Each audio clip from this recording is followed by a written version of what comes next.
À travers la communauté du Chemin Neuf, j'ai pu faire une rencontre personnelle avec Dieu, pour grandir avec lui, pour mieux le connaître, pour marcher avec d'autres aussi, avec d'autres chrétiens. C'est aussi le lieu où j'ai fait l'expérience de l'amour de Dieu et qui m'apprend à aimer les autres d'une façon nouvelle, beaucoup plus libre. Une grande famille où tout le monde est là les uns pour les autres. Et dans cette famille, les gens ne se contentent pas seulement de parler de Jésus, du Christ, mais en fait, ils essayent vraiment de vivre cette foi-là. Ensemble, on peut avoir une parole pour le monde, pour la société, pour les jeunes, mais que c'est en engageant notre vie ensemble, dans une vie communautaire, dans une vie de prière, dans un quotidien partagé, qu'on va impacter le monde. Je crois que notre Dieu a beaucoup d'imagination et d'humour. Il donne toujours à son Église ce dont elle a besoin. Il a choisi de lancer des communautés nouvelles où on vit ensemble et c'est génial. Quand j'ai découvert la communauté, la première chose qui m'a d'abord surpris, c'était l'accueil et la joie en fait, des membres, des frères et sœurs de la communauté. Et je me disais, mais en fait, comment ils habitent ensemble, ces frères consacrés, des prêtres, des sœurs, et puis des couples aussi. C'est possible. Il y a la possibilité de s'engager autant qu'un couple. Et il y a des célibataires, il y a des frères, il y a des prêtres. Et ce qui me touche le plus, comme prêtre, c'est de voir comment Jésus vient rejoindre les hommes et les femmes d'aujourd'hui dans leur réalité, dans leur quotidien, et de voir comment il peut transformer le regard d'une personne.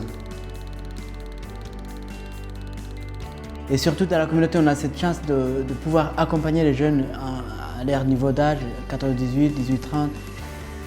Je vois vraiment le Seigneur qui vient mettre sa liberté dans les vies des jeunes.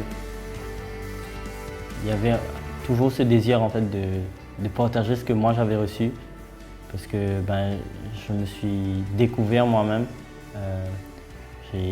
J'étais timide, je suis toujours timide, mais moins maintenant.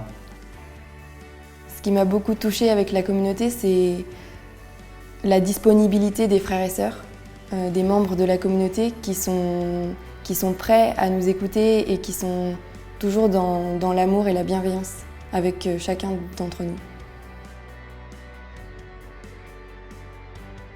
Les fruits que je vois, c'est quand je vois des jeunes qui donnent leur vie au Christ et pour qui les vies sont transformées, sont changées. Il y a un avant, il y a un après, qui est quelquefois pas toujours extérieur, qui peut être très intérieur, où un quotidien va pas forcément changer, mais où il y a quelque chose d'un pas fait avec le Christ qui transforme, qui change, qui rend libre, qui fait la vérité.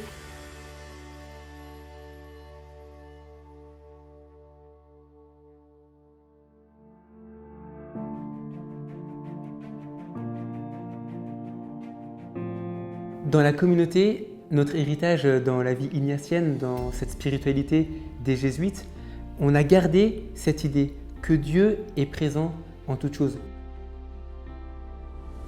Et ça, c'est quelque chose qu'on peut redonner aux jeunes aujourd'hui. C'est lui dire, tu es à 2 pas du Christ. Il est à 2 pas de toi et tu peux le rejoindre.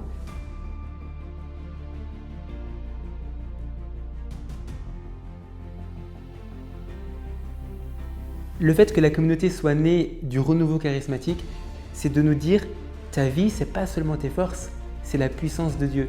Ta vie, c'est pas seulement tes moyens à toi, et c'est les moyens de l'Esprit Saint lui-même.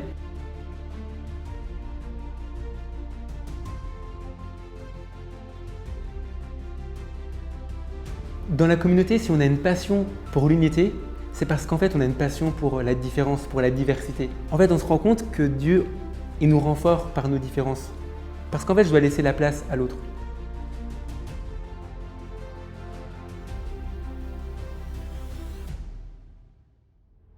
Si on a ce désir d'évangéliser le monde, c'est parce qu'au fond, on ne peut pas garder pour nous ce trésor immense de Jésus. Et on aime tellement évangéliser avec la musique, avec la louange, avec les vidéos, avec les nouveaux moyens de communication. On aime évangéliser avec ce qu'est le monde aujourd'hui. Ça donne la joie parfaite.